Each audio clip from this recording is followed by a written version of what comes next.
Ada satu kajian, dapatan kajian dalam Journal of American Dietetic Association menunjukkan bahawa kacang soya ataupun air soya atau apa-apa saja produk soya sebenarnya berpotensi untuk menghalang kanser. Produk berasaskan soya, contohnya seperti tahu, kan, tempe dan sebagainya, bagus untuk kesihatan jantung dan juga bagus untuk menurunkan berat badan. Bahan utama yang memberikan manfaat kesihatan ini dikenali sebagai isoflavone nama dia. Dan ini adalah contoh bahan isoflavone, molekul dia yang ada dalam soya. Cuma antara produk soya yang paling bagus adalah tempe. Tempe. Sebab kebaikan tempe lah, ini molekul dia dan ini adalah gula dia. Kalau tempe mana gula dia dah tak ada dah. Yang tinggal molekulnya aja, molekul isoflavone tu. Jadi bila kita makan tempe, khasiatnya lagi banyak diserap dan lagi cepat diserap. Macam tu. Hasil dapatan kajian itu menunjukkan bahawa pengambilan teh hijau contohnya boleh mengurangkan risiko penyakit kronik.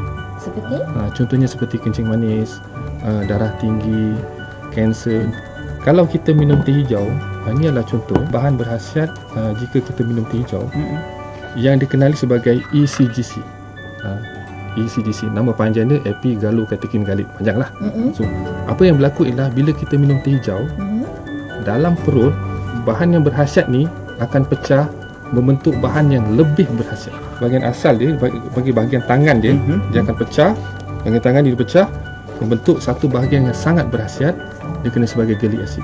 Bagaimana nak hasilkan teh hijau yang memberikan khasiat yang paling optimum sekali? Salah satu cara, bagaimana nak hasilkan teh hijau yang memberikan khasiat yang paling optimum sekali? jika kita tengok pada struktur kimia dia, iaitu bahan berkhasiat dalam teh yang dikenali sebagai ECGC, kan? Dan kalau kita tengok daripada struktur kimia ni, dia banyak dipanggil kumpulan hidroksid, OH, OH, OH, OH, OH dan sebagainya. Jadi kalau kita nak tingkatkan kandungan bahan ini dalam minuman kita, kita kena perahkan sedikit limau contohnya. Lemon ataupun limau kasturi lah. Jadi bila kita perahkan limau tu, mana khasiat tu akan terekstrak dengan lebih banyak. Dia cepat dirungkaikan. Cepat dikeluarkan daripada daun teh tu sendiri. Macam tu. Setengah madu dia ada bentuk seperti macam ni. Maknanya kalau kita lihat dia ada gula yang mendak. Tapi ini adalah asli sebenarnya. Bila kita ambil madu kita dan kita simpan dalam peti ais, bila kita tengok ada pembentukan gula, jangan kita cepat-cepat buang. Sebab di antara punca pembedakan ialah kerana kawasan tu banyak sumber gula. Jadi dia lebih banyak lah macam tu. Macam mana nak tentukan madu yang asli dan yang tiruan? Jika kita bawa ke makmal, jika banyak khasiat kan, sesuatu jenis madu, dia akan bentuk macam ni lah, bentuk bukit-bukit. Dan semakin banyak bukit ni, semakin banyak khasiatnya. Dan semakin tinggi juga semakin banyak khasiatnya.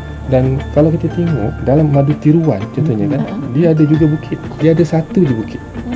Satu je bukit. Kan? Dan bukit ni adalah dipanggil karamel atau gula hangus.